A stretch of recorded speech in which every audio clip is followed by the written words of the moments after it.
ماده 156 قانون مجازات اسلامی یکی از مهمترین مواد در حوزه دفاع مشروع است. این ماده شرایطی را مشخص می‌کند که در صورت تحقق آنها فردی که مرتکب جرمی شده است مشمول مجازات نخواهد شد. شرایط تحقق دفاع مشروع: برای اینکه دفاعی مشروع تلقی شود، باید شرایط زیر به طور همزمان وجود داشته باشد. وجود تجاوز یا خطر فعلی، باید تهدید یا حمله‌ای به صورت مستقیم و آنی وجود داشته باشد. مثلا دزدی که به خانه شما وارد شده یا کسی که به شما حمله ور شده است. ضرورت دفاع: اقدام دفاعی باید برای دفع خطر ضروری باشد و راه دیگری برای جلوگیری از آن وجود نداشته باشند.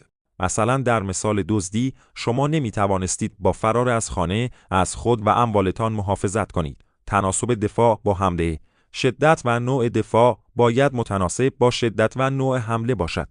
مثلا اگر دزدی تنها قصد ترساندن شما را داشته و شما او را به قتل رسانده اید، دفاع شما متناسب با حمله نبوده است.